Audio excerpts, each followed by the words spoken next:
brought to you by Silver Pumps and Motors. Top quality और consistent performance के लिए सिर्फ सिल्वर पंप्स नाम याद रखना।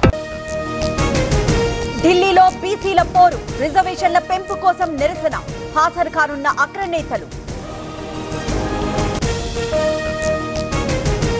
వక్ఫ్ సవరణ బిల్లు రాజ్యాంగ వ్యతిరేకం, దేశ చరిత్రలో ఓ మాయని మచ్చ, ఇవాళ బ్లాక్ డే అన్న షర్మిల.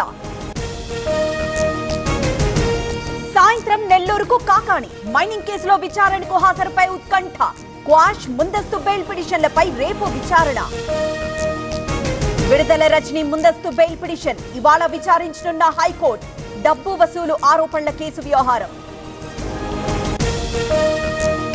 తిరుమలలో భద్రతా లోపాలు, భక్తులకు రక్షణ కల్పించాలి, ప్రధాని హోంమంత్రికి ఎంపీ గురుమూర్తి లేఖ.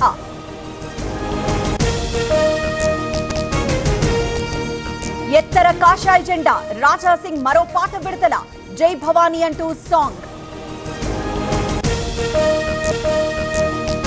పెన్షన్ సొమ్ముతో సచివాలయ ఉద్యోగి పరార్, తిరుపతి జిల్లా కాళమనాయుడుపేటలో ఘటన, పిఠాపురంలోనూ సేమ్ సీన్. ఎస్ఎల్బీసీలో కొనసాగుతున్న రెస్క్యూ, 6గురి ఆచూకీ కోసం అన్వేషణ, మట్టి టీబీఎం శకలాల తొలగింపు.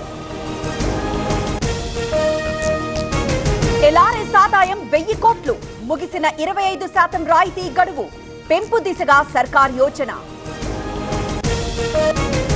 అమలాపురం టు భద్రాచలం బస్సులను ఏర్పాటు చేసిన ఏపీఆర్టీసీ, శ్రీరామనవమి నేపథ్యంలో ప్రత్యేక సర్వీసులు.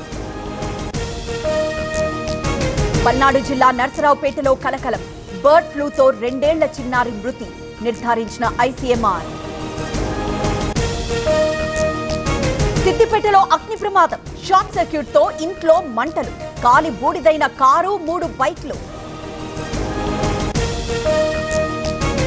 తిరుమల వెంకన్నకు భారీ విరాళాలు, 10 రోజుల్లో 32 కోట్లు, శ్రీవాణి అన్నప్రసాద ట్రస్టుకు అధిక డొనేషన్స్.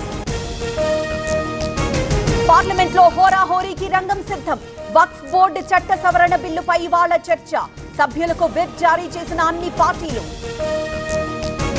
రికార్డు స్థాయికి యూపీఐ లావాదేవీలు, మార్చి చివరి నాటికి 24.77 లక్షల కోట్ల ట్రాన్సాక్షన్స్, వెల్లడించిన ఎన్పీసీఐ. భద్రతలో పాకిస్తాన్కు 65వ స్థానం, 66వ స్థానంలో నిలిచిన భారత్, సురక్షిత దేశాల జాబితా విడుదల.